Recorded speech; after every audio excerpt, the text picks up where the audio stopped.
Hello दोस्तों, राधे राधे। कैसे हैं आप सब? आई होप कि आप अच्छे होंगे और अपनी पढ़ाई में मस्त होंगे।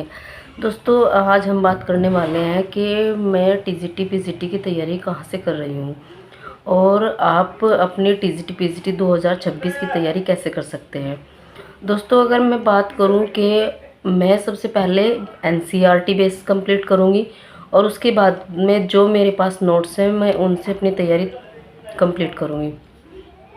मैं आपको एक चीज़ बता दूं कि जो 2026 की वैकेंसी है ये नई, इसमें आपको पता है कि जी के जीएस भी ऐड हो गया है, जो 30 क्वेश्चन जिसके आएंगे।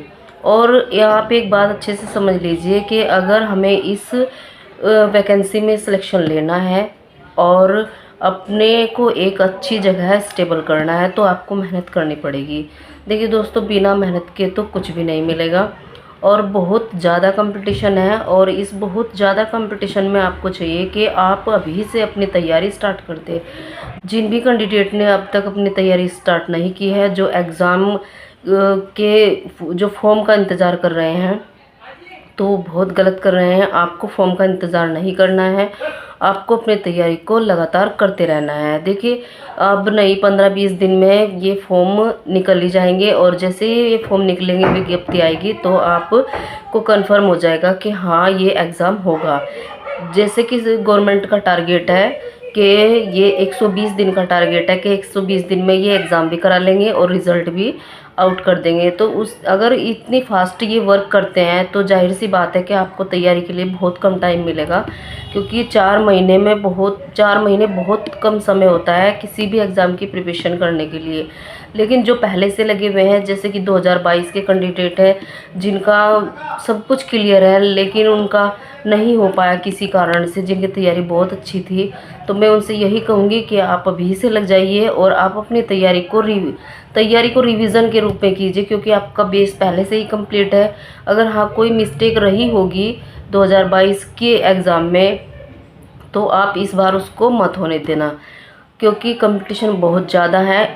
इस बार जो 2026 की वैकेंसी होगी, इसमें नए बच्चे भी शामिल होंगे और जैसे ही नए बच्चे भी शामिल होंगे तो कंपटीशन बहुत ज़्यादा टफ हो जाएगा।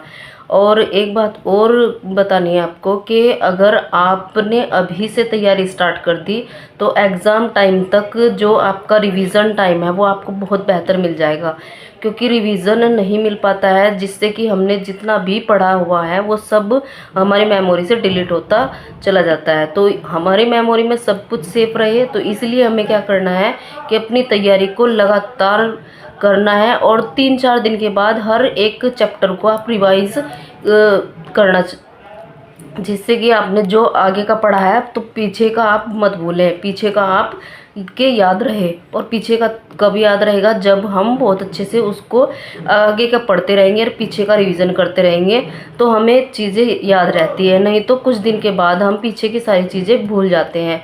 और चाहे दोस्तों हम कितना भी पढ़ लें, लेकिन अगर हमारा रिवीजन अच्छा नहीं है और हमारी पकड़ अच्छी नहीं है तो सब कुछ बेकार है।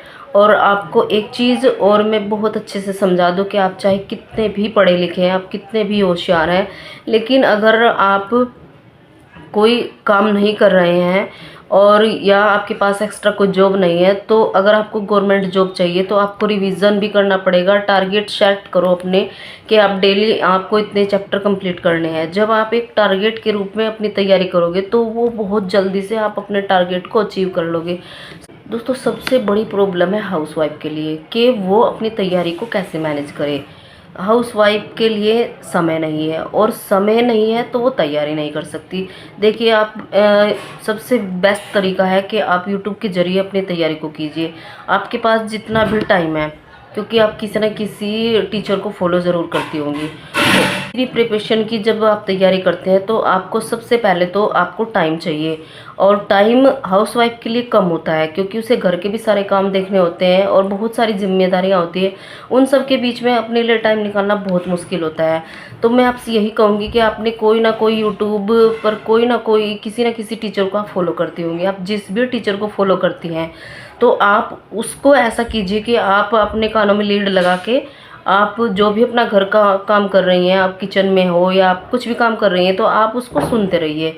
ये सबसे बेस्ट तरीका है हाउसवाइफ के लिए। किसी ने ये कहा कि ना कुछ करने से बेहतर है आप कुछ कीजिए, लेकिन कब होगा ये, जब आप करेंगे।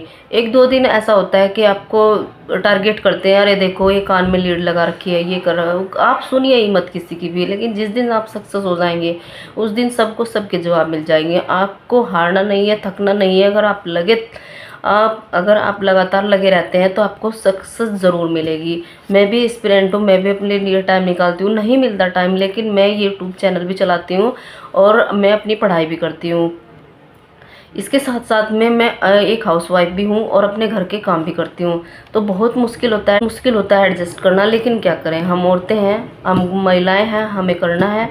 अगर हमें अपने आप को सक्सेस करना है तो मेहनत करनी पड़ेगी। देखिए बहुत सारी कठिनाइयाँ आएगी, बहुत सारे ऐसे टारगेट होंगे जिनको हम अचीव नहीं कर पाते हैं। कई बार हमारी लाइफ में ऐसी समस्याएं आ जाती है कि हम नहीं कर पाते, लेकिन आपको हारना नहीं है, लगातार प्रयास करना है और प्रयास करते रहना है।